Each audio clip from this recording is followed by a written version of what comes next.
Dr. Dallas Bragg here. I want to use this opportunity to give you my full story.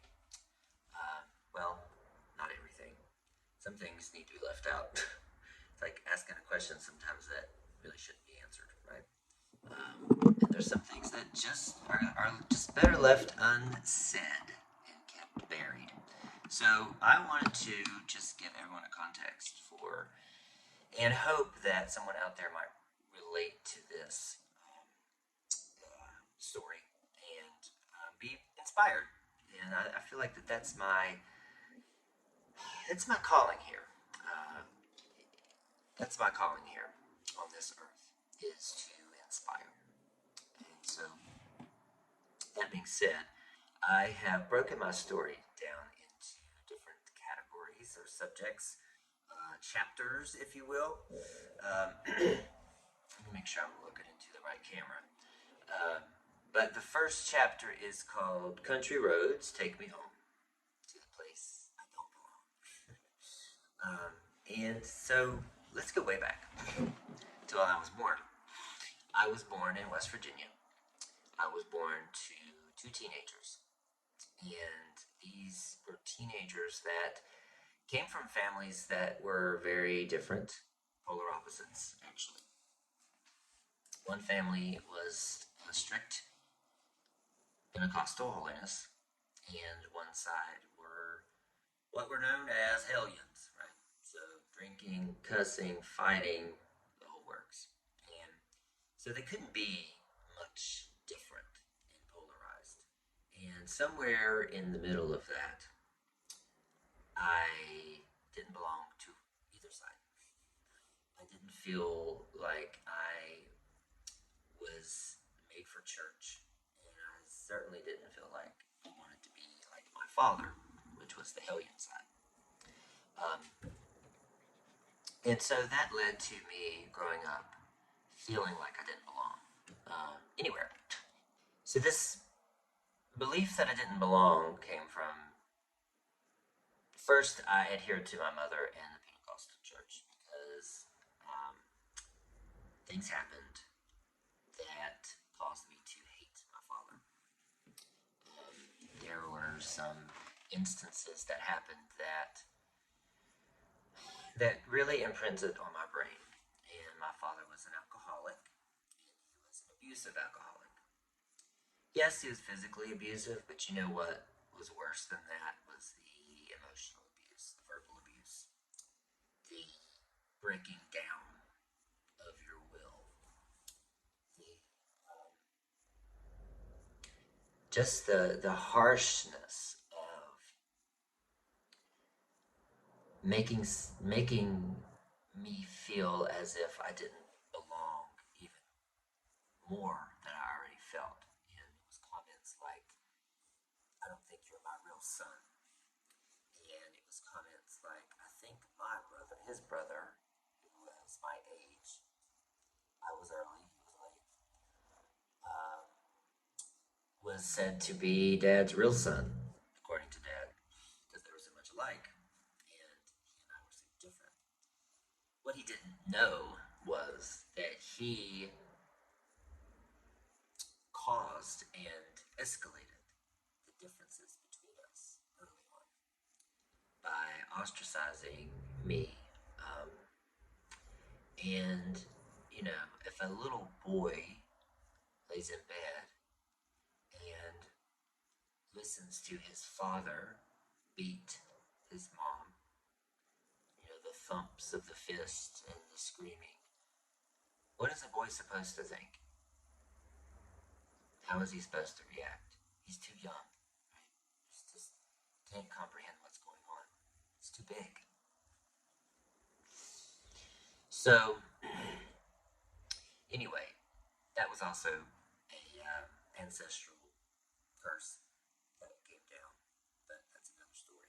Anyway, so I was imprinted with this belief that I didn't belong.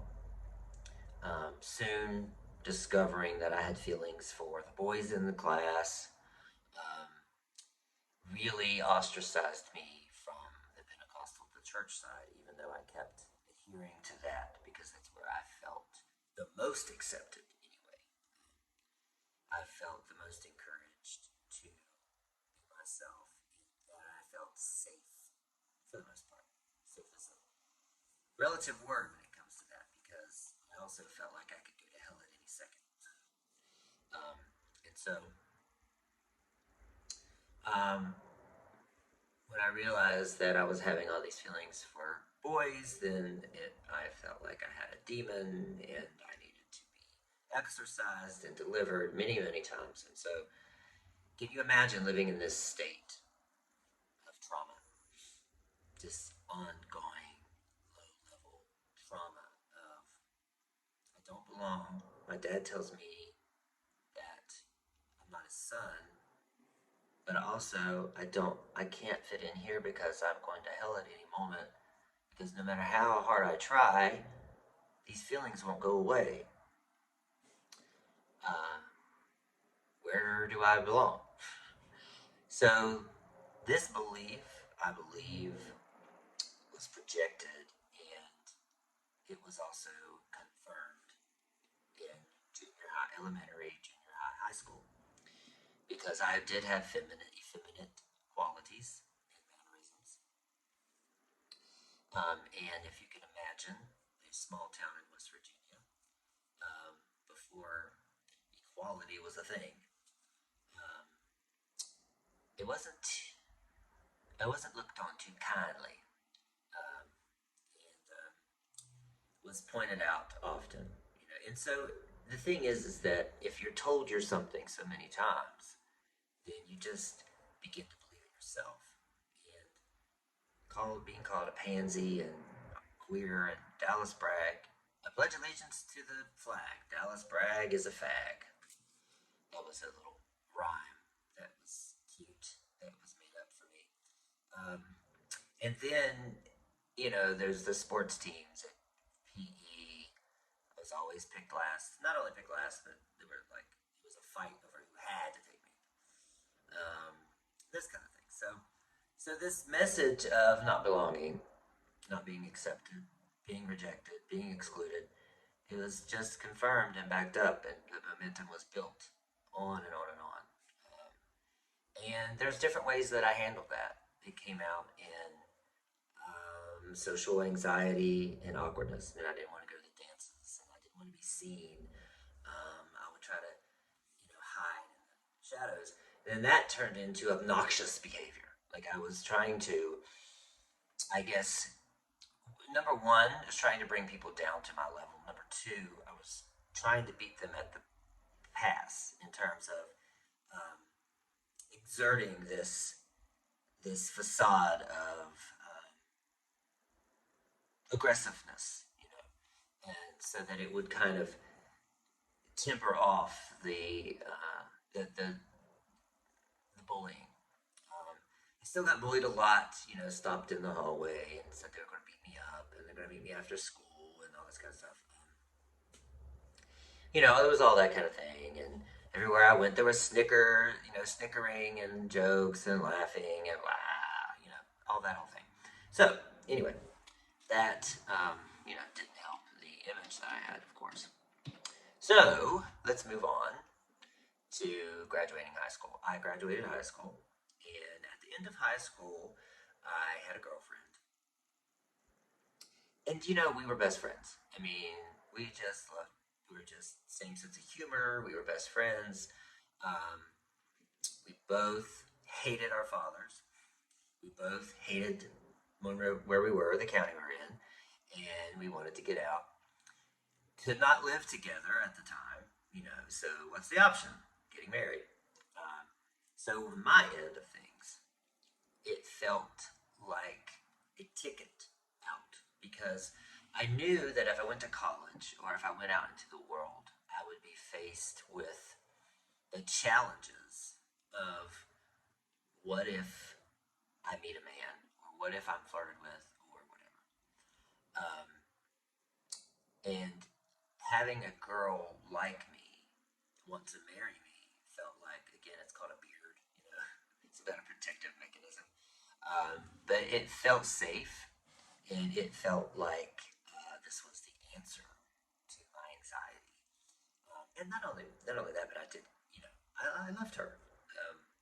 Just not in the way that you want to love your wife. So anyway, we got married and started life. So trying to cut this story short, that marriage fell apart because we realized we're just friends. I joined Homosexuals anonymously. She found out, my first wife. I was in this. I was really in this program. I got some information mailed to me and had a phone conversation with a gentleman who he said the first question was, describe your relationship with your father. And when I said, when I explained to him what the relationship was like, he was like, "That's why you're gay." And I've come to realize now that he's not all completely wrong. That's probably going to get a lot of ats at me, but that's a whole other video. um, I'm dealing with a lot of with my sexuality right now, but anyway, I went from that marriage and jumped into another one. And the second woman, again, she was attracted to me, and I was very attracted to her. Um, I really was, and it was a personality thing first. And then we went from there. We ended up having children right away. We weren't even married a year yet, and we already had a daughter. So it also felt very safe. It felt like an answer to my prayers. It felt like, okay, so I'm married. I'm not going to cheat. But now I have kids, so I'm really not going to pursue this. This is going to keep me safe, keep me pinned in. I am not going to pursue being gay. I am not going to get out there and do anything with any man. In between marriages, it was only about 3 or 4 months. And in that time, I was pursued by a man, the bank that I was working at. Um, I was very tempted, but I never gave in. It was too scary. I did make calls, but I mean, we didn't have internet yet. Well, we did, um, but it was, dial up and all that stuff. So I would call 1-800 numbers or 1-900 numbers and talk with men. Um, that was going on. That was going on a lot, actually, even after being married. And it felt safe, but it felt like that's what I really wanted. I knew that's what I really wanted. But I was hiding in plain sight. I knew I was gay, but I decided to make a go of it. And what happened was I attracted a woman who really needed an emotional crutch and needed someone to take care of her. And the kids came along and they needed someone to take care of them. And so my self worth became defined by how well I could solve problems. Um, in my point of view, and she may disagree, but it got to the point where no one had to feel. No one had to feel an emotion or resolve an emotion. No one had to really do anything because Daddy would take care of it. Hubby, Daddy, Dallas would take care of it. That's for me where I got my worth, and it allowed me to compartmentalize and push everything else to the side that I was going through. Also, I kept pursuing more degrees and more degrees and more education because it was also a way to distract myself from the real work that I needed to do myself. And so eventually that led to suicidal ideations. I remember it's just this, you can only live so long in this cycle of going up to the altar and getting delivered, and then slowly it's creeping back. You have a fantasy, or you see a man on the street, or you see a commercial or a movie or whatever, and then all of a sudden your mind's racing, and then you're watching pornography, and then you go into this tailspin of hate for yourself. you go into this, please forgive me, God, and then you go up to the altar and you get delivered again. How many times can you do that? How many times and how long can you live with this war inside?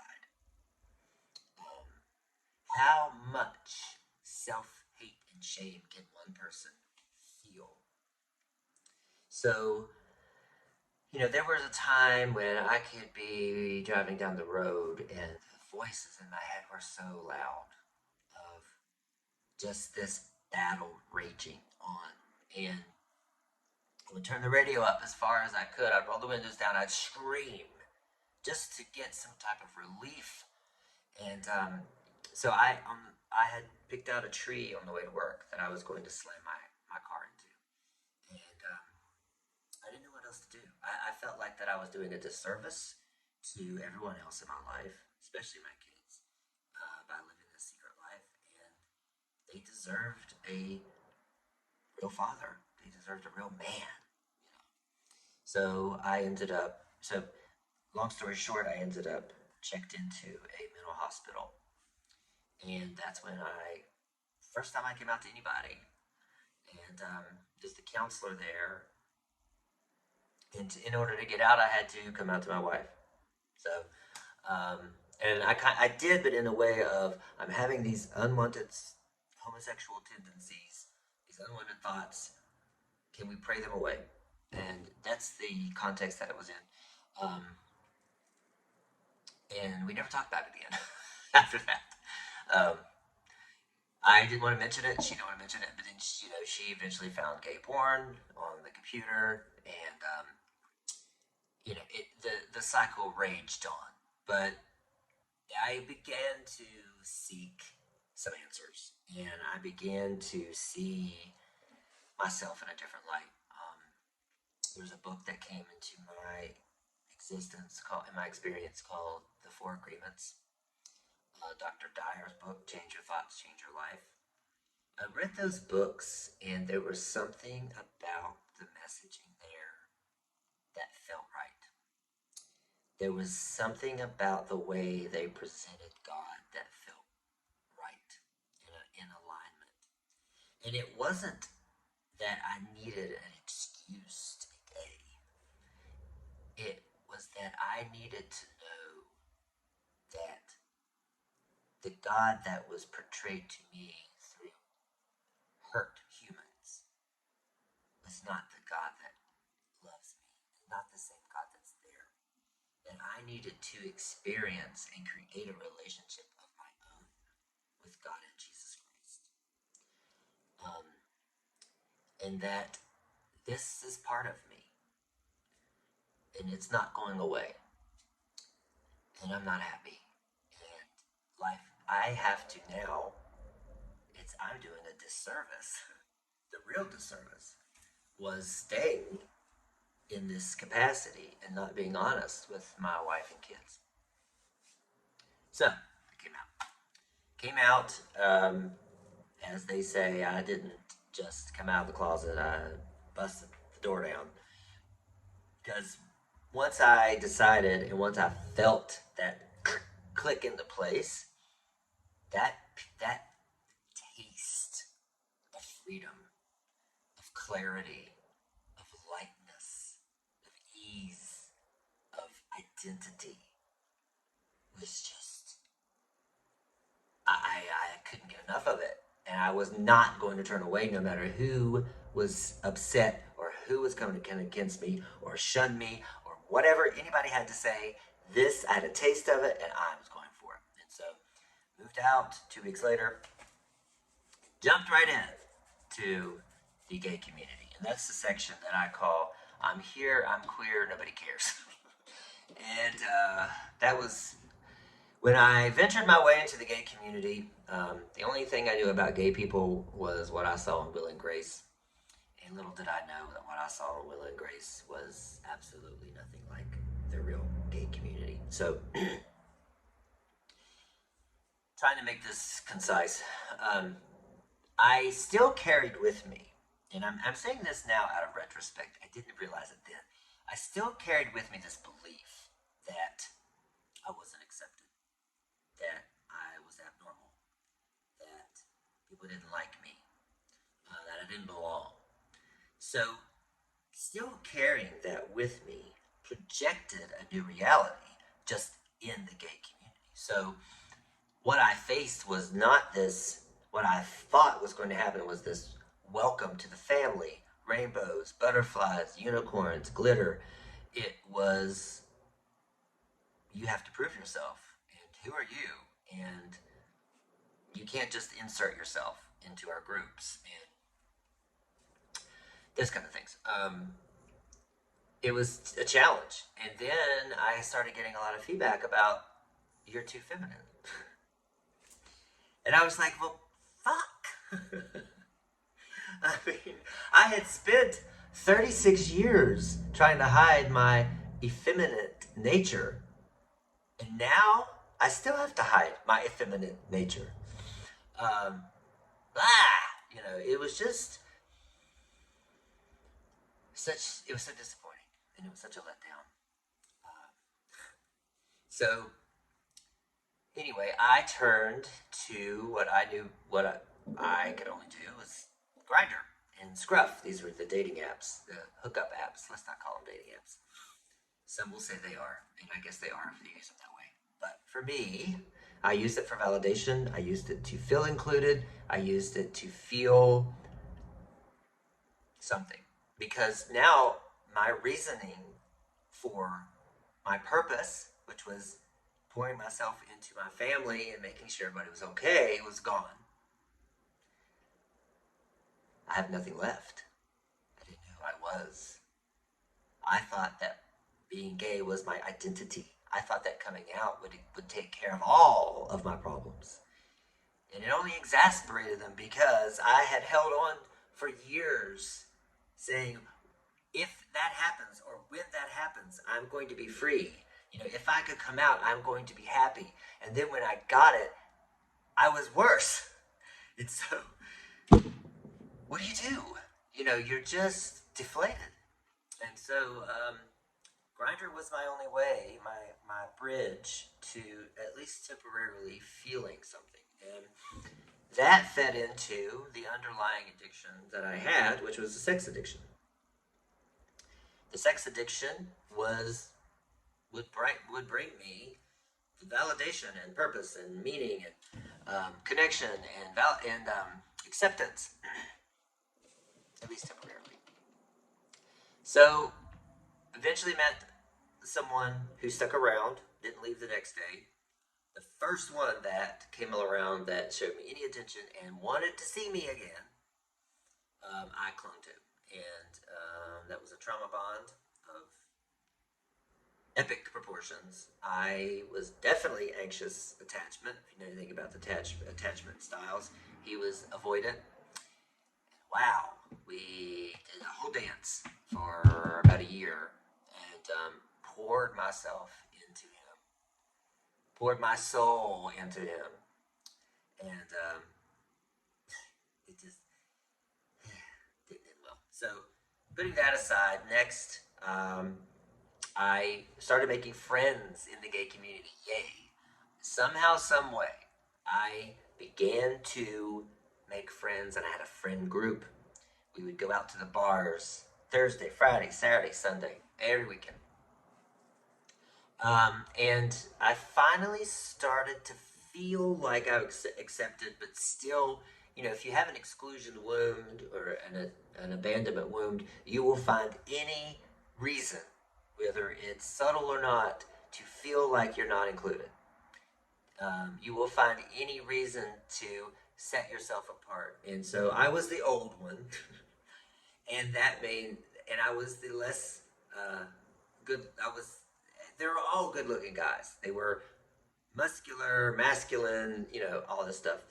And if you're a straight acting, muscular gay man, you're at the top of the totem pole. You have your choice of all the subjects. And I was not. I was not muscular, and I was feminine, and I was old. So, and again, a lot of that is my own image, but a lot of it is true. And so I had to make up for for that by being wild. I was the wildest. I had the most responsibility of all in the group, but I was the craziest. Up on the bars and doing the things and taking my clothes off and whatever I could for attention. Wearing hair extensions and makeup, whatever. Um, so I was liking that, but I still didn't ever feel like, I never got attention that I wanted. I never got a boyfriend. I never got people who lasted. It was all there were so many instances where if I got attention from gay men, they were trying to get to my friends. They're trying to use me to get to them. So whatever.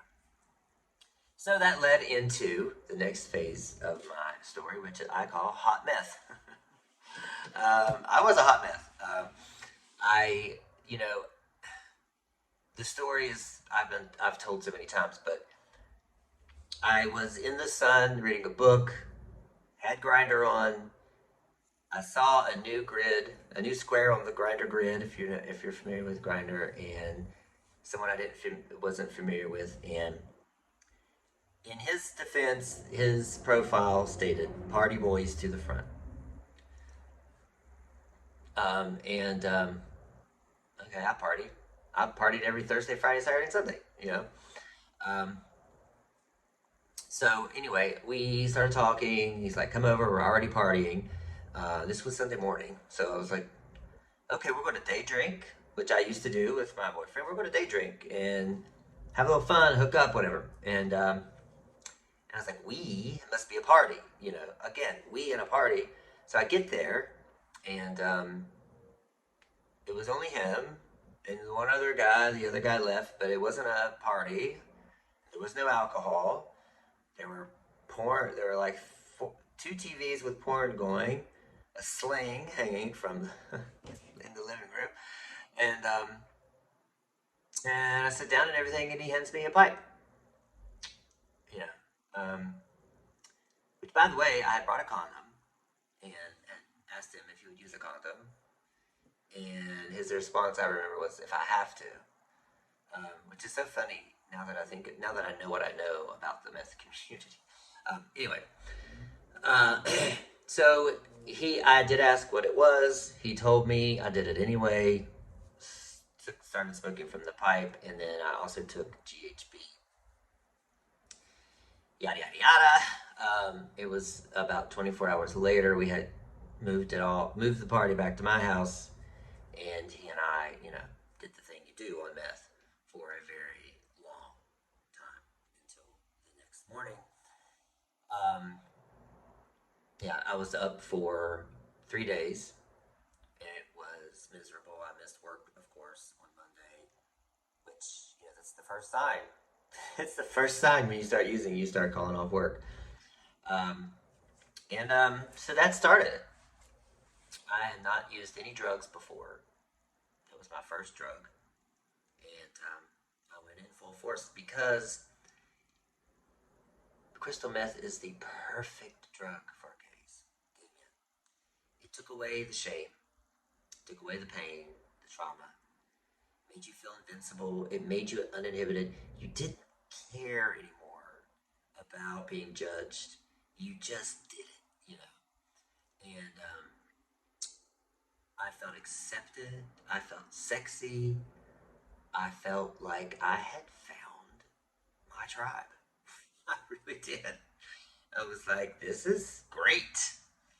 Um, so that started the collapse of my life, the life as I knew it. And I don't want to go into too many details, but I was making six figures a year at the time, and had plenty of money, so I could buy the supplies. What didn't occur to me was I had a crowd of people around me because I was always supplying, and then when the supplies were gone, they were leaving. I could not tell you the amount of days because it became an everyday thing eventually. First, it was only the weekends the kids aren't here, only smoking, and then it eventually got to the point where I was using IV and it was every day. And so, but the amount of times that I collapsed on the floor screaming in agony because the guy left. Because I was convinced for the previous 3 days that we were together, that he loved me, and this was the man for me every single time. Every time. And every time, the emotions would hit, the dopamine would drop, and whatever, and until I finally fell asleep. So after 3 years, I had been arrested 4 times for drug possession, felony drug charges. I lost my home, lost my car twice, two different cars. Um, of course, lost my job, and then couldn't get a job because I had the charges. And of course, lost the kids. The kids were with me every other week to begin with, and then they had to go back with their mother full time because I couldn't support them. I couldn't even feed them. So, yeah. Once I got evicted, near that time, the months leading up to that, I became addicted to shoplifting. I got into this little gang of 3 of us, sometimes 4 of us, and we would start the day with zero, and we would have to steal and whatever, forge checks, whatever we had to do to get enough money for drugs and if we wanted to eat food. Food was second priority. And when I lost the house, I was abandoned by these friends. But I was also doing some weird shit. Like I had somehow gotten into this other meth users Hilton Honors program. It was trying to get a room based on that, and the police showed. I finally got to the room at 3 a.m. to the hotel, and he found out. The police showed up. I ran through the woods with 2 bags of stolen goods and my clothes and a laptop, and ran through woods, over fences, through yards, and ended up under a tree by the airport. That was where I lived for a few days until I called my mom. And so I did have a cell phone. My mom made sure that I had a cell phone. Bless her heart, she had totally just given up on me, but she did make sure I had a cell phone. So I called her and asked her to come get me, and she did. Right away, no questions asked. She picked me up and brought me back to West Virginia, where I tried to get sober there.